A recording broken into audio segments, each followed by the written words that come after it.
good afternoon. It's Wednesday, September 7th, and welcome to my channel, Everyday Talk 24/7.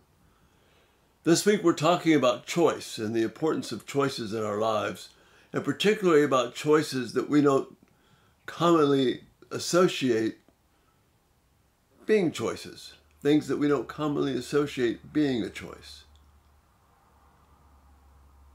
We talked about peace, talked about anger. Today we're going to talk about love.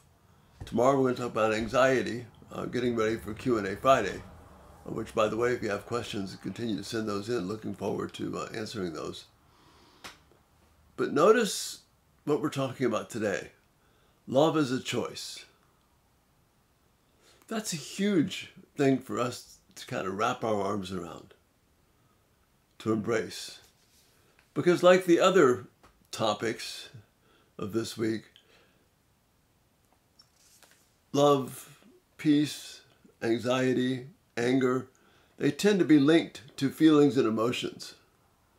And if I'm feeling right, or if the emotions, things are there, then that's what controls whether I'm angry, whether I have peace, whether I can love, whether I have anxiety. But biblically, those things are choices. And that's an incredibly liberating thing for us as Christians. By making it a choice, by making it a matter of trusting God, He has liberated us from being ruled by our feelings and by our emotions, and given us the joy and the wonder of responding to His Spirit, to things that He's written in His Word. See, specifically talking about love, the way I'm feeling or the circumstances around me or the way somebody else acts is not the determining factor of whether or not I feel love. Love is something that God directs me to do. God determines what love is. I don't. Other people don't. God determines what love is. That's why it's a choice. Look with me at 1 Corinthians 13. And we have a vivid description of what is love. Jesus says, the greater love have no man than this, than he lays down his life for his friends. And then in 1 Corinthians 13, and in other places, we give some specific ideas, some specific content of just exactly what does it mean to love. So look at what it says. Love is patient. Love is kind. It does not envy. It does not boast. It is not proud. Those are choices that we make. It's not whether I feel whether I should be patient, whether I feel I should be kind. Patience and kindness, as well as love, are part of the Spirit's fruit. I envy because I feel things are unfair. But if I'm choosing about trusting God's Word, then I don't have to be a slave to envy and those fears that I have. Love is not about self-promotion. It's not proud. It's not rude. It doesn't seek its own way. That's a choice I have. I'm not choosing to follow what I want. I'm not choosing to make things better for me. I'm choosing to do what God has called me to in His Word. That's the liberating power of love being a choice. Love doesn't keep a record of wrongs. Wow. We can choose to keep a record of wrongs, and we do. And what happens when you keep a record of wrongs? You and I are more prone to bitterness, anger, frustration, hurt, devastation. Doesn't mean we ignore wrong things. It means I don't keep a record of them just so I can call them up and over again. If something wrong has happened, we need to take obedient biblical action to address that wrong behavior in whatever manner is appropriate. But if I just kind of store it up here in my brain somewhere, so it's always ready to pull out when I have a conflict with someone, that's what it's being talking about. That's why love is a choice, not to keep a record of wrongs. Love doesn't delight in evil. Our emotions and our feelings will delight when somebody is not being kind to us, or something bad happens to someone. We can delight in that. But rather, love is a choice to rejoice in the truth. It's a choice to rejoice in the truth. Love always protects, always trusts, always hopes, always perseveres. Those are the elements of what love is, to choose to love.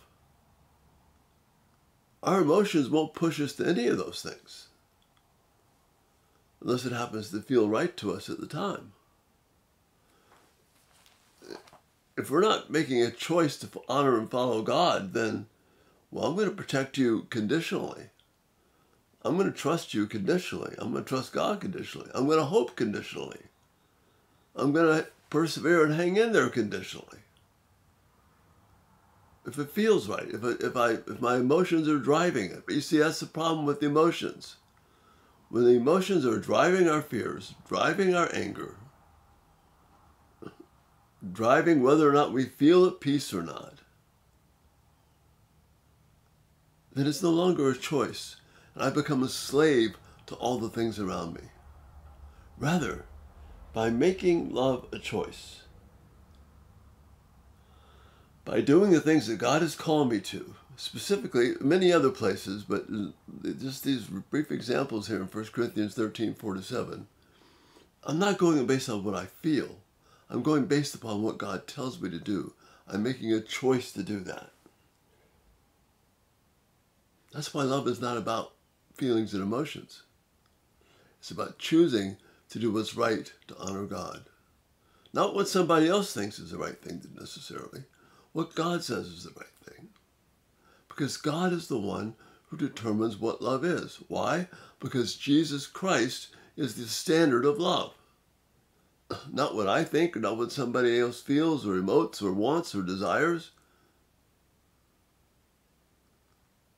Only Christ can describe for us true love. What the depth of that is. That's amazing. There's so much comfort in that. There's so much freedom in that. Love is a choice. I don't have to be enslaved to my emotions. I don't have to be following what somebody else wants me to do if it's a test if you love me or not. This is the test of what love is, not what someone else thinks. Doesn't mean we're not compassionate. We're very compassionate. Doesn't mean we don't care. Doesn't mean we're not empathetic. But we're all those things based upon honoring God first, choosing to love as He's called me to. Love is a choice, just as peace is a choice, just as whether we choose to be angry or not is a choice. And tomorrow we'll have a look at about anxiety and choice. But by making these things a choice, rather than being controlled by our emotions, we open up a path of peace, a path of stability, where we're not driven back and forth by our thoughts and feelings, or the thoughts and feelings and circumstances around us, but by the steadfast love of God, which is the centering thing in our lives. And that's the thought for this day. Again, really looking forward to your comments, thoughts, feedback is really helpful. If you have some questions for Q&A Friday, send them in and give these things some thought.